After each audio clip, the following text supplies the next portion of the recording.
Dear scholars, let's proceed today with the bar graph. And beta ji, same like the pie chart, our format will definitely be same. जैसे हमने pie chart का बेटा format किया था, क्या था? Introduction, body para and conclusion. Okay, so with these three things we gonna make a full paragraph from starting to end. In the same way बच्चे we gonna go with the bar graph also. bar graph भी pie chart के जैसा ही है. Okay बेटा जी, three बेटा जी types of like intro, body and conclusion you people are going to write. तो बेटा हमने क्या करना है, बार ग्राफ थोड़ा सा डिफिकल्ट है पाई चार्ट से. कैसे बेटा? इसमें कुछ बेटा जी स्केल्स होते हैं, ओके, लेबल्स होते हैं, ये इसके की पार्ट्स हैं. टाइटल, एक्सिस, एक्सिस हॉरिजॉन्टल वाली और वर्टिकल वाली, बार्स. ओके, बार्स के बारे में भी हमने नॉलेज लेनी है और इंफॉर्मेशन देनी है इस ग्राफ में. स्केल्स एंड लेबल्स, जैसे बेटा सी, ये बेटा वर्टिकल लाइन है, इसमें क्या दिया हुआ है? नंबर्स दिए हुए हैं. ओके, एंड ये हॉरिजॉन्टल लाइन है what? Math, science, English subjects के नेम दिए हुए हैं. तो बेटा जी अब हमने बार ग्राफ को शुरू करना है. बार ग्राफ को स्टार्ट करने से पहले हमने फर्स्ट थिंग क्या करनी है? इंट्रोडक्शन बनानी है. ये मैंने two types of introduction, not only introduction, actually two types of paragraphs are there in front of you. One is basic and one is advanced. तो बेटा जी जो बेसिक है उसकी इंट्रोडक्शन देखिए. बेटा इंट्रोडक्शन के लिए मस्ट है बेटा जी थॉरोली रीड करना किसको? हमारी स्टेटमेंट को. बिकॉज स्टेटमेंट में हमने कुछ भी नहीं छोड़ना है. जो सारी स्टेटमेंट है और जो हमें यहाँ पे दिख रहा है बेटा जी, सी ऑल द बेटा जी levels and like scales and each and everything we need to mention in our introduction. तो इंट्रोडक्शन कैसे बनाएंगे? पहले उसके लिए क्या करेंगे? हम क्या करने वाले हैं? यस, रीड करने वाले हैं स्टेटमेंट को. Favorite subjects of grade 10 students in the year 2025 in a class of 40.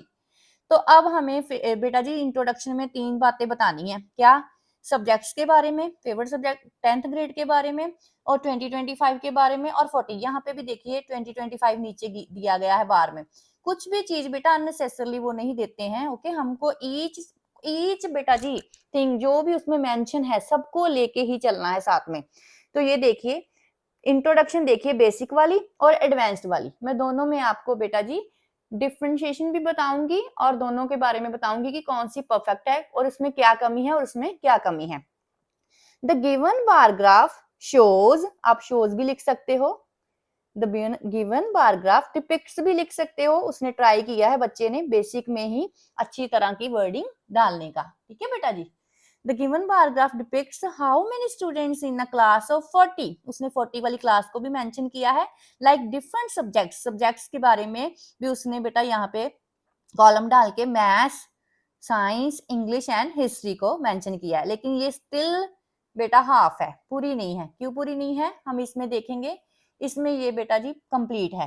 ये देखिए, the bar graph delineates, describes in a detail. It means describe in a detail. ये तो उसने excellent vocabulary बेटा जी लिखी है. Okay, the distribution of subjects preferences among 40 students in a class of grade 10th in 2025. हाँ, यहाँ पे क्या मिसिंग था अब आपको पता चल गया होगा. 2025 एंड ग्रेड 10th. ओके, ये दोनों बातें बेटे यहाँ पे मिसिंग थी. तो इसकी इंट्रोडक्शन इनकम्प्लीट थी, इसकी कंप्लीट है. ये बेसिक है, ये हमारा एडवांस्ड है. आपको बेटा different type of wording also देखने को मिलेगी और डिफरेंट स्टाइल ऑल्सो देखने को मिलेगा. ओके, इसलिए हम कंपैरिजन कर रहे हैं सिंपल वाले का और बेटा जी एक्सीलेंट वाले का. नाउ नेक्स्ट सी. अभी इंट्रोडक्शन हमारी हो गई पूरी. इंट्रोडक्शन हमने कहाँ से ले ली बेटा जी? स्टार्टिंग जो स्टेटमेंट है ऊपर दी हुई क्वेश्चन दिया हुआ है उससे हमने इंट्रोडक्शन ले ली. अब हमारा है बॉडी पे. देखिए, a quick glance at the graph shows that most of the learners like to read science subject with almost 15 students. यहां तक मैं आपको पहले बताऊंगी बेटा जी. देखिए, जब हम ग्राफ को देखेंगे तो बेटा जी having a quick look on the glance means look. Okay, having a quick look, what we get, what do we grasp? We grasp के साइंस सब्जेक्ट वाली बार तो इतनी ऊंची जा रही है, ऑलमोस्ट 15 के पास है. 15 ही आप लगा के चलो, 15. ठीक है, 16 के बाद आफ्टर 15, 14 के ऊपर 15. ये लिखा नहीं होगा, ये जस्ट आपने बेटा जी अपनी तरफ से ही गेस करना है कि 14 एंड 15 मिसिंग है. तो ये ऑलमोस्ट 15 है ना. तो सबसे ज्यादा कौन सी है? बेटा जी प्रेफरेंस किसकी है, साइंस सब्जेक्ट की। तो बच्चे ने तो पहली बात हाईएस्ट एंड सेकंड बात डेफिनेटली वो सबसे लीस्ट वाले करेगा। कंपैरिजन करना होता है ना पहले, जैसे हमने पाई चार्ट में पहले हाईएस्ट फिर द लीस्ट, इन दोनों को कंपेयर किया था पहली लाइन में, ठीक है, पहली लाइन में इंट्रोडक्शन, सेकंड लाइन में। तो in the same way the child has done, see quickly glance, सबसे पहले बेटा हमने हाईएस्ट ढूंढना है, फिर हमने लीस्ट ढूंढना है। Yes, so a quick glance at the graph shows that most of the learners like to read science subject with almost 15 students. Okay, very clear line. Most of the students what they want science, they like a science subject, okay, to read with almost how many, 15. यहाँ पे आपने science subject की बात भी करनी है और 15 को नहीं भूलना, इसको भी साथ में ही लिखना है। अगर आप ओनली साइंस लिख दोगे 15 नहीं लिखोगे उनकी नंबरिंग, तो ये आपका रॉन्ग हो जाएगा। Okay, this line incomplete, it will be shown like incomplete sentence. तो बेटा 15, साथ ही में हमने अकेला इसकी बात नहीं करनी, हमने साथ ही में इसका कंपैरिजन लीस्ट वाले से करना है। ये हमारी फॉर्मेट है और ये हमारी लाइन से वेरिएशन को बेटा जी बताता है, लाइन की वेरिएशन को। ओके, साथ ही में हमने कौन से वर्ड यूज करने हैं, वेयर एज, देखो बच्चे ने किया हुआ है whereas, in contrast, comparisonly, comparatively, like that, है ना। ऑन द अदर हैंड आप कुछ भी यूज कर सकते हो, जो आपको वाइल, कुछ भी। While the shortest bar is for history, दे देखिए आप, shortest bar is for history with only 5 students and see, उसने फिर से 5 स्टूडेंट को मेंशन किया है। इट मीन्स हिस्ट्री को तो मेंशन करना है, साथ में 5 स्टूडेंट। ये देखिए ये बार कहां तक जा रही है, 5 स्टूडेंट्स के पास। ओके, अभी आपको पता चल गया इसने क्या बताया, पहले हाईएस्ट फिर लीस्ट। अभी ये वाला एडवांस्ड वाला पढ़ते हैं। ओके बेटा, ये देखिए इसकी वर्डिंग बस डिफरेंट होगी, बताया इसने भी सेम ही होगा। क्या बताया होगा, हाईएस्ट एंड लीस्ट, बस लिखने का तरीका थोड़ा बेटा डिफरेंट होगा। सी बेटा जी नेक्स्ट हम यहाँ पे आए थे। हाँ, a broad assessment reveals that science emerges as the predominant preference। ये dominant preference word बहुत excellently बेटा जी मैच हुआ है। Okay, predominant preference with 15 students as evidenced by the tallest bar। okay, the tallest bar। conversely मैंने बेटा जो comparison के लिए कॉन्ट्रास्ट हमने यूज किए हुए हैं contractors. Mere 5 students like to read history subject, thus is the least favored। okay, इस तरह से हम कह सकते हैं कि ये जो हिस्ट्री वाला है ये least favored सब्जेक्ट है, रिफ्लेक्टेड इन द शॉर्टेस्ट बार, जिसको हमने किसमें देखा है, शॉर्टेस्ट बार में देखा है। अब हमने बेटा ये देखा कि इसके वर्डिंग लिखने की डिफरेंट है और इसकी वर्डिंग लिखने की डिफरेंट है, लेकिन दोनों ने ही सेम बात की है, हाईएस्ट और लीस्ट के बारे में। आप किसी भी तरह से लिख सकते हो, अगर आपने कोई डिफिकल्ट वर्डिंग, एनिग्मेटिक वोकैब्स नहीं आते तो नो प्रॉब्लम, आपने अगर इसको मेंशन किया तो आपको मार्क्स पूरे मिल जाएंगे। नेक्स्ट बच्चे सी, नेक्स्ट है बच्चे यहाँ पे, हाँ, another striking feature of the graph is the subject of maths. अभी हमने सेकंड चीज किसको लेनी है, जो फर्स्ट फॉलोड बाय, ठीक है, जो साइंस है ना, साइंस के आफ्टर क्या है, मैथ्स आ रहा है। साइंस से थोड़ा कम किसका है, इसकी मीन कि ये भी तो इंटरेस्ट है ना, इंटरेस्ट वाला सब्जेक्ट है, तभी तो इतने लोग इसको भी लाइक कर रहे हैं। नो डाउट ये हाईएस्ट नहीं है, लेकिन ये भी सेकंड कुछ सिग्निफिकेंट इंपॉर्टेंस रखता है हमारे बार में। Okay, another striking feature of this graph is the subject of maths. ये मैथ वाला जो सब्जेक्ट है ये भी कुछ कम नहीं है, ये भी सिग्निफिकेंट है। That is the favourite subject of 12 students. Math भी बता दिया, 12 स्टूडेंट के बारे में भी बता दिया। ये बार बार मैं आपको बता रही हूँ, ये बड़ा इंपॉर्टेंट है, इसके बारे में भी बात करनी है और इसके बारे में भी बात करनी है। That is the favourite subject of 12 students in contrast. फिर से बड़ा अच्छा प्यारा सा वर्ड उसने यूज किया, इन कंट्रास्ट। सीधी लाइन नहीं बतानी, लाइन को दूसरे के साथ मैच करना है, ओके, कंट्रास्ट करना है, उसका कंपैरिजन करना है।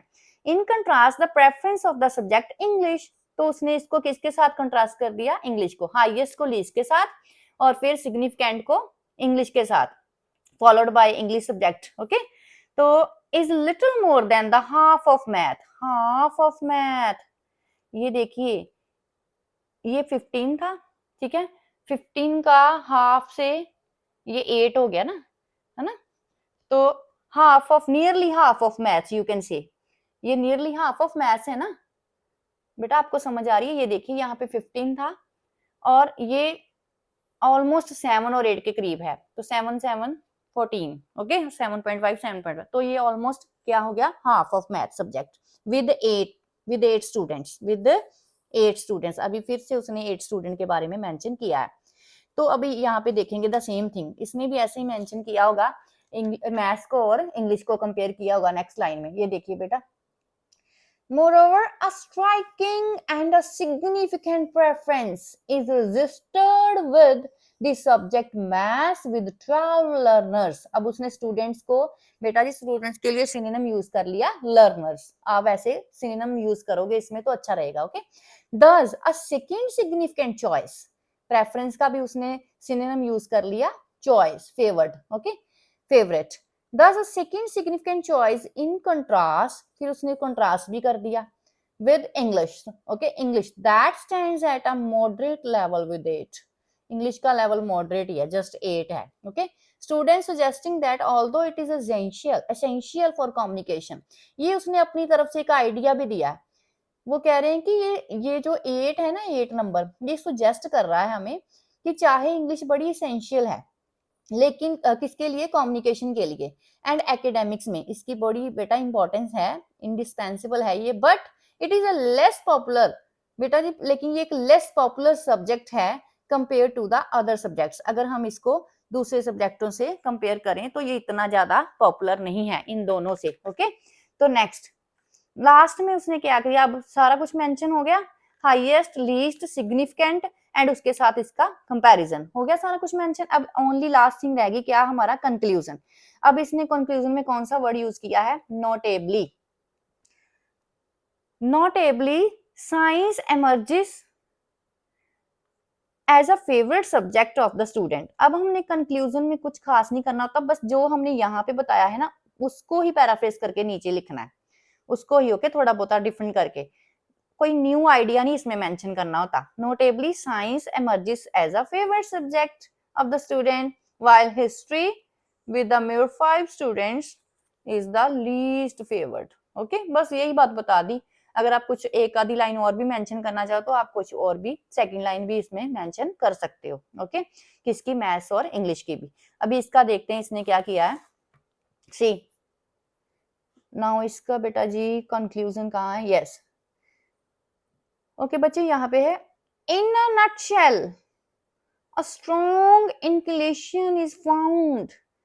बेटा इसने अपनी तरफ से आइडियाज कुछ कुछ खास स्पेशल वर्डिंग बना के रखी हुई है। इन अ नटशेल हम कंक्लूजन में कह सकते हैं, अ स्ट्रॉन्ग इंक्लिनेशन इज फाउंड, एक हमने क्या पाया है, स्ट्रॉन्ग सा इंक्लिनेशन पाया है किसकी तरफ, scientific and practical field of study. किसके बारे में बात कर रहे हैं, साइंस के बारे में।